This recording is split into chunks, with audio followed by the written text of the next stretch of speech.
Welcome to Crossroads. China has become one of the main sources for the world's solar panels and wind turbines. But as the CCP pushes this whole green image as its new international brand, internally the regime has actually been moving towards coal and nuclear power.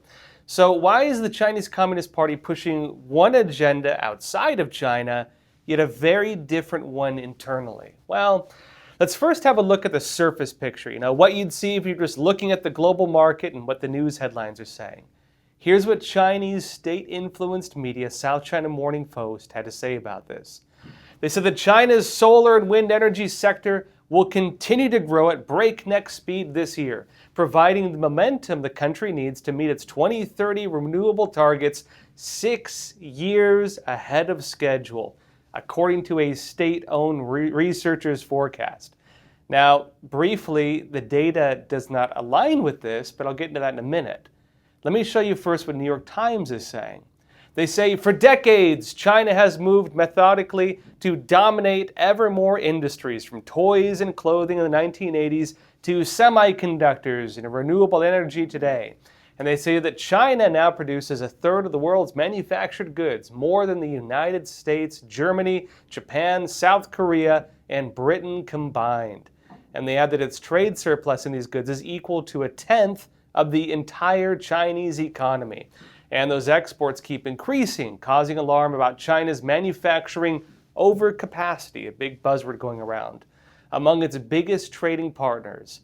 And they note that top leaders in the United States and Europe have begun calling on China to dial back how much it sells to the world and to increase its imports. And further in the note that Kiel Institute for the World Economy in Kiel, Germany, calculated in a study that more than 99% of Chinese companies whose stock traded publicly received direct government subsidies in 2022, and that's going to be something important. Now look, a big part of the industry in China comes from a program they had called China 2025. And before that, the CCP had another project called Project 863. Now, aside from the vague-sounding names, these were basically CCP economic programs meant to surpass you at the turning point, as they said. Meaning, rather than trying to compete within existing markets, you're not trying to build the competing iPhone, for example. You're not trying to build a competing MacBook Pro. You're instead looking at the trend of where the world is heading in terms of the next generation products. And so the CCP aimed to take on those things at the turning point. Green energy, semiconductors, new materials, medical products, the area they believed the world was heading into, artificial intelligence and so on, right? They were basically getting plans to get the CCP out of cheap manufacturing. They don't want to be the cheap manufacturing hub of the entire world, and to instead get into the high-tech industries and make the rest of the world the cheap manufacturing hubs. Well, look, the big problem with both of those programs, China 2025 and Project 863, is that they were supported heavily with government subsidies. Again, even New York Times mentioned about 99% of the publicly traded companies rely heavily on government subsidies. And the CCP also used this, economic theft and so on to feed into these. They were using cyber attacks to steal plans from public companies in the US and Europe and elsewhere, and then basically copy them in China, sell them at a cheaper price. The CCP stealing the know-how from other countries, and now that the CCP has products to compete in these industries, well, it has other unfair trading practices that are driving other countries to put tariffs on these goods. Other countries are concerned about it. The CCP is trying to undercut them in the markets using slave labor, using ridiculous working hours, using low wages in some areas, using economic theft, using government subsidies, and no free country can compete with that. And because of this, of course, you're getting to the tariffs, you're getting into the trade wars, you're getting into some of the issues like bans on key parts to Chinese high-tech manufacturing, like semiconductor bans, for example. Now, with that said, the Chinese Communist Party is making a huge push for renewable energy. Because again, that was one of the turning points that they foresaw in the future, that the world market at least was going to head towards renewable energy. The CCP got ahead of the curve and they had everything in place to take over that market. But a lot of this is abroad. They're looking to corner the market globally. But since the Chinese Communist Party, again, is using unfair trading practices, again, things like state-subsidized products that other countries cannot compete with, when it comes to pricing. And since the Chinese Communist Party controls much of the global market for things like rare earth minerals needed to build these things, well, other countries are starting to take a stand.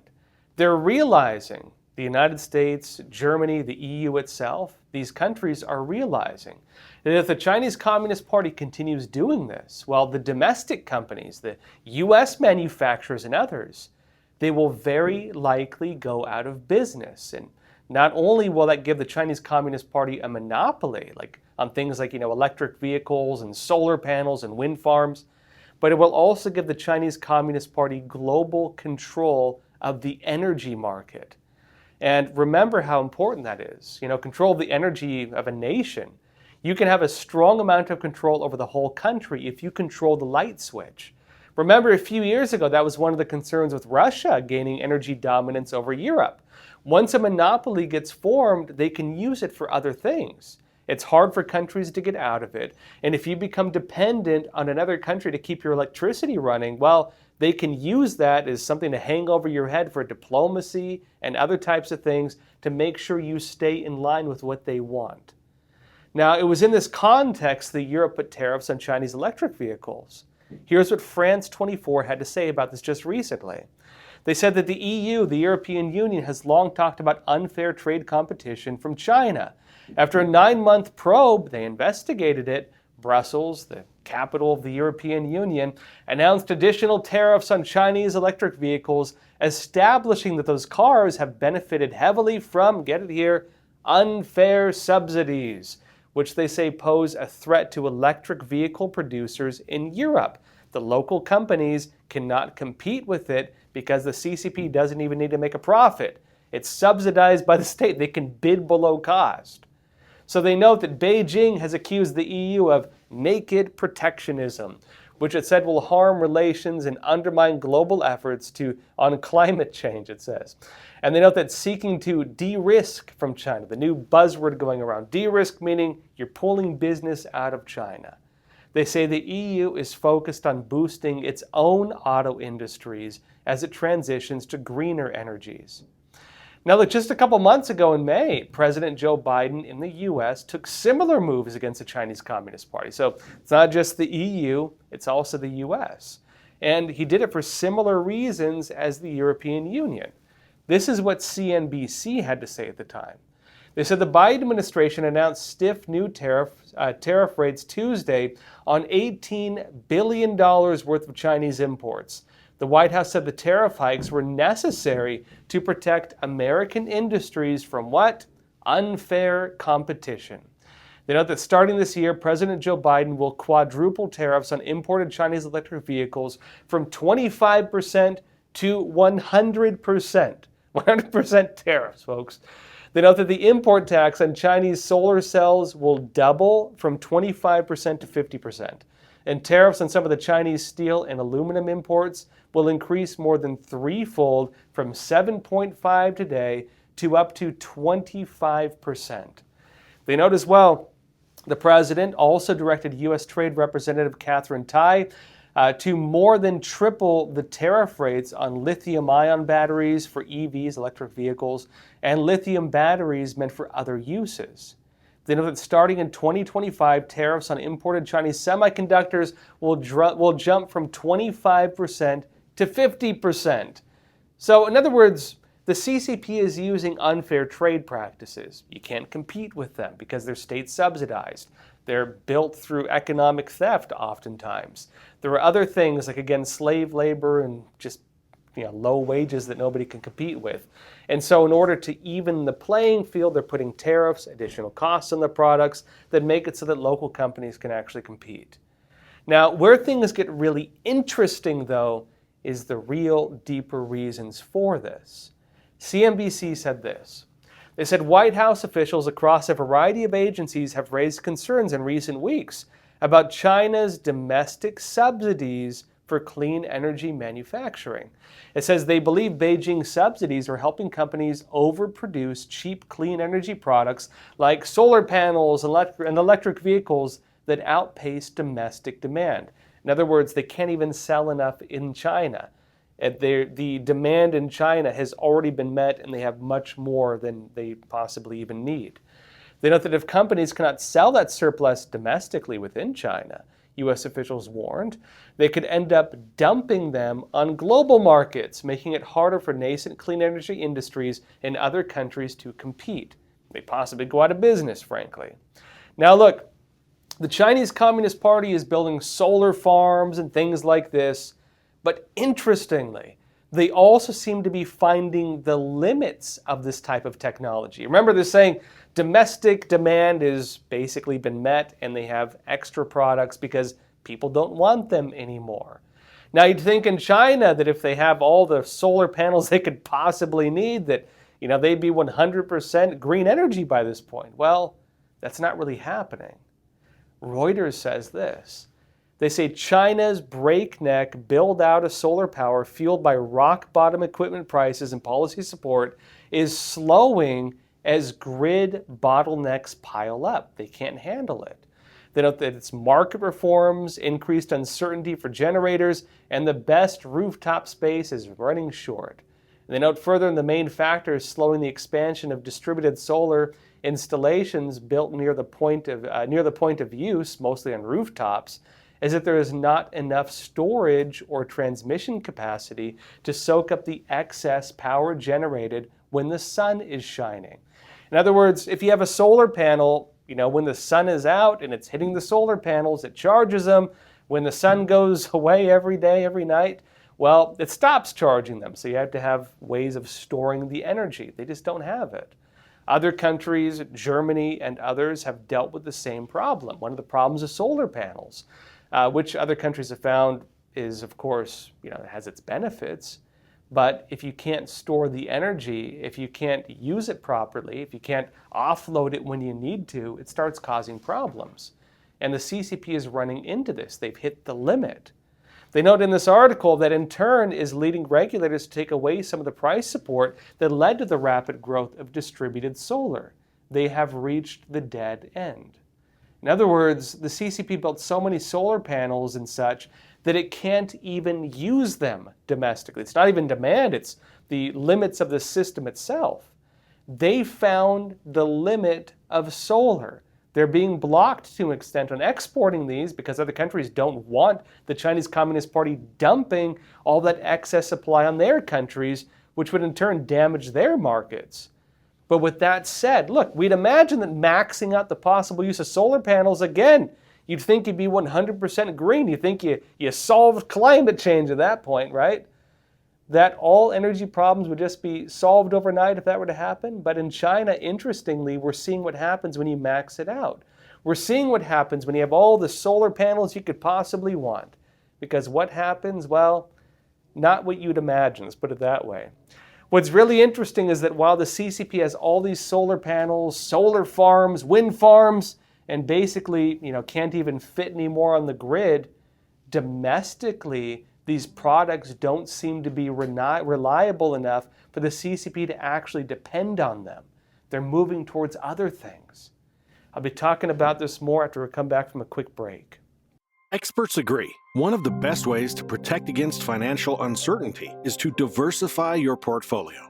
Learn how physical gold and silver can secure your retirement funds from today's economic challenges. With a gold IRA from American Hartford Gold, you can safeguard your wealth with no penalties or taxes when you transfer your current qualifying retirement accounts. Call now and our precious metals specialists will send you a free information kit, no cost or obligation. American Hartford Gold, a trusted industry leader with an A+ from the Better Business Bureau, has a 5-star rating from thousands of happy clients. Whether you are getting physical precious metals in a gold IRA or delivered to your doorstep, we offer only the highest quality gold and silver. For your peace of mind, we also offer a no-fee buyback commitment, a low price guarantee, along with free shipping and free insurance.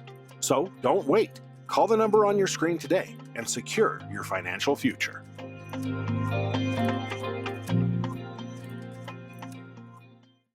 Welcome back. The Chinese Communist Party has been pushing a green image for the international stage and is, one of the world's primary sources of solar panels and wind turbines. They've been building more and more of this kind of green technology. But domestically, these products actually don't seem to be reliable enough for the CCP to actually depend on.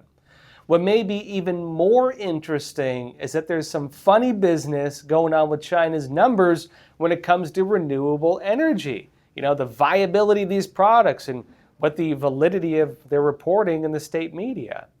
Reuters says that China's latest monthly power report excluded data on usage rates by generation source after recent data showed declining utilization at renewable power plants, a trend that was expected to continue. The numbers don't line up, in other words. They note that in a monthly data release on Friday, China's Energy Administration published only the average operating hours of all types of power plants for January to May. They note as well that previous data released had broken down the statistics by generation source, including hydro, thermal, nuclear, wind, and solar generation. It notes that usage rates for wind and solar had been expected to drop further after the government relaxed rules on renewable power utilization in May, and they add that the report did not give a reason for the change in China's Energy Administration did not immediately respond to a request for comment. Now look, remember those reports we mentioned earlier, like South China Morning Post, saying that China was ahead of the game, right? They're on track to hit their climate goals and even before schedule. That may just be Chinese Communist Party propaganda. The data does not support it. In fact, the data contradicts it. The Epoch Times noted this: as the debate over dirty energy, a term for energy production that is against climate efforts and hurts communities, rages, China continues to unveil new coal projects defying its government plans and the global climate effort concerns, experts say. A new report from the U.S. think tank Global Energy Monitor, GEM, and the Helsinki-based Center for Research in Energy and Clean Air, CREA, found that with China accelerating electrification of everything, the nation approved a staggering 106 gigawatts of coal power capacity and started construction on 70 gigawatts in 2023. It notes that China also commissioned 47 gigawatts of coal-fired capacity and announced 108 gigawatts in new projects in 2023. Very strange they're moving towards coal power if they have more solar panels than they can possibly use. Why not just use all that excess solar, right? While something's going on with it. They note that in addition to the frantic pace of permitting seen in 2022, the new approvals are equivalent to 2 new coal power plants per week and starting construction on 1 new plant per week. They're going out, like building them nonstop, in other words. And that raises questions. Well, if they have, again, excess solar panels and more than they can possibly use, but they need energy, why aren't they building solar farms using all the stuff they have laying around? Why are they going to coal instead? What's wrong with the solar panels? They note here that, quote, China is badly off track to meet several climate targets the country set for 2025 as a result of an increase in coal use and investment in coal power, said the report. It notes that it added that power generation from coal climbed by 12% from 2020 to 2023, accounting for 44% of the overall expansion in power output, despite the rhetoric of coal power playing a supporting role. Why are they building coal if they have more solar than they can possibly use? If they really have all this solar panels and so much they have to dump them on other countries, why not just use them domestically? What's wrong with solar? Why is China not using them? Also, look, despite the propaganda about the CCP reaching those climate goals all ahead of schedule, as they're saying, the data does not line up. The diplomat said that China's progress in reducing its carbon and energy intensity has been lackluster from 2020 to 2023, with only a 4.6% reduction in carbon intensity and a 2% decrease in energy intensity during this period. What's going on?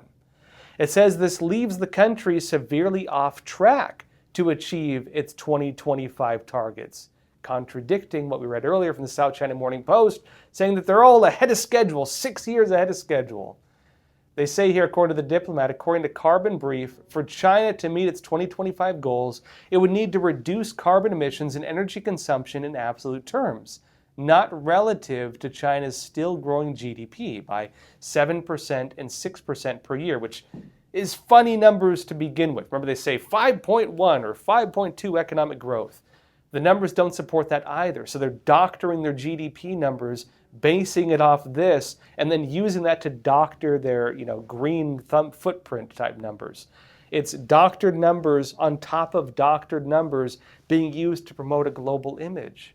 And then for some reason, they're building coal and actually nuclear, which we'll get into in a minute, in order to offset this. So why are they doing it? They note that in 2024 and 2025, those are the numbers they said, and this would require an unprecedented drop in carbon emissions and energy consumption, even as China's economy continues to grow. Data says otherwise even on that, but regardless. They say the modest targets set for 2024 suggest that China is effectively admitting its inability to meet the ambitious 2025 goals and maybe focusing on more achievable targets to maintain credibility. So what's going on? Well, it seems what's going on is there's a big green facade being put up. The domestic projects are looking more like showrooms meant to sell products to the rest of the world. The Chinese Communist Party is pretending to have success with them. All the solar panels we could ever need, and they're building coal power and actually nuclear, right? They're hiding the actual data, not even just on the green energy production, but also on the GDP itself, and then combining these using double layers of, doctored numbers to present to the world a different image. And then quietly, the Chinese Communist Party is actually moving away from renewable energy.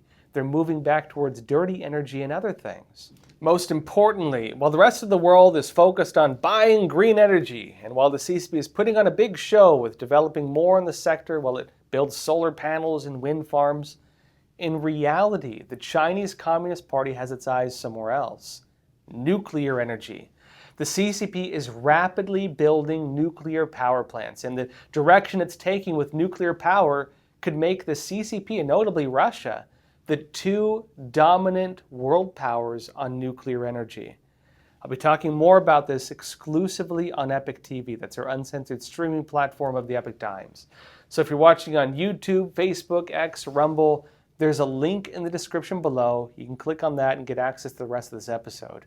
And not only will you get access to my whole library of shows, you'll also get family-friendly movies, premium investigative reports, hard-hitting documentaries on things that really matter, like the Chinese Communist Party's 100-year plan to defeat the United States, which I expose in my documentary, The Final War.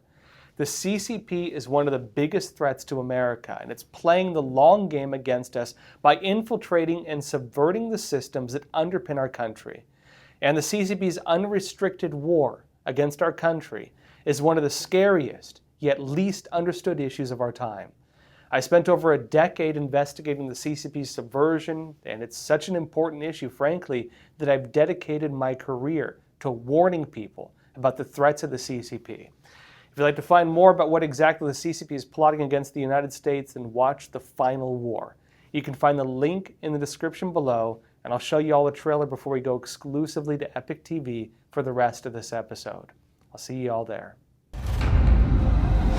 The greatest threat facing the United States is the CCP. The Epoch Times investigation team had studied the CCP for years, but what we uncovered was yielding evidence beyond our imagination. With Chairman Mao, with the Prime Minister, our talks have been characterized by frankness. The Clinton administration said, oh, don't worry about it. This will be a poison pill for China. China's strategic goal is to make sure that the U.S. has 4 enemies, and one of them must be a terrorist group.